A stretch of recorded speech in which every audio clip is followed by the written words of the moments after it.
Tunasikia ganzi, yaani kama ni mguu hata mtu akate hauna habari kabisa. Mtu auinue ule mguu aufinye hauna habari kabisa, kupooza kabisa. Hakuna mawasiliano. Yes, uko sahihi. Mishipa ya fahamu inakata kabisa. Inakuwa hakuna mawasiliano kabisa.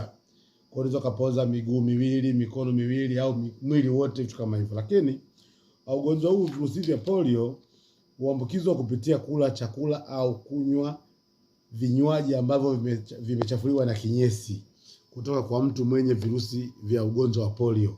Yaani tunasema kwamba aliyepata ugonjwa huu amekula kinyesi kibichi, yaani kinyesi fresh. Leo akisema kinyesi, hapa tukisema choo kinatafsiri jengo, lakini anazungumzia kile kinyesi ambacho mtu amekitoa mgonjwa wa polio. Huyu mtu amekula kwa njia gani? Hakunawa mikono, umetoka kutawaza, umeshika kitasa, umeandaa chakula, kumbe una virusi vile vya polio. Kwa vinapitia mdomoni. Hivyo havipiti kwenye ngozi kama malaria kwenye mbu anavong'ata. Kwa hiyo inapitia mdomoni ugonjwa huu. Wala sio kama ugonjwa wa COVID unapitia puani, hapana. Unapitia mdomoni, kula kinyesi. Ugonjwa huu unaweza kumpata mtu kwa kutozingatia kanuni za usafi. Nikisema usafi niko na afisa afya hapa, mtaalamu wa usafi.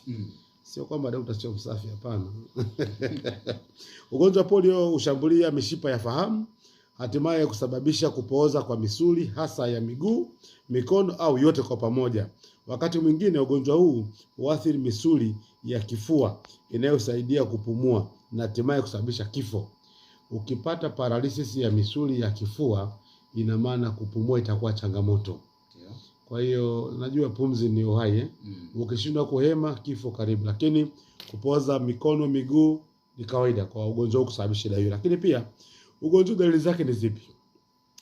Kupooza ghafla kwa viungo. Sio mtu kapata ajali, mguu umekufa, miguu yote imepooza, huyo kaumia mgongoni, possible kwenye uti wa mgongo, kapooza kutokana na ajali. Lakini kupooza ghafla, tafuta sababu zote, hajaumia, hajapata ajali, lakini kapooza ghafla mtu huyu. Lakini pia homa inakuwepo, kichefuchefu na kutapika, maumivu ya tumbo, maumivu ya misuli, kichwa na shingo. Uti wa mgongo ukipata shida kwenye huku kupooza, shingo inasumbua pia. Kwa hiyo kwenye kupooza, dalili hizi zipo pia za magonjwa mengine. Mtu akipata ajali atapooza miguu, atapooza mwingine mkono. Mtu akipata shida uti wa mgongo anaweza kapooza mkono, vitu kama hivyo. Lakini kama ni kichefuchefu, hata mjamzito anapata kichefuchefu. Tunajua dalili za kichefuchefu, magonjwa mengi yanatokea. Lakini pia maumivu ya tumbo.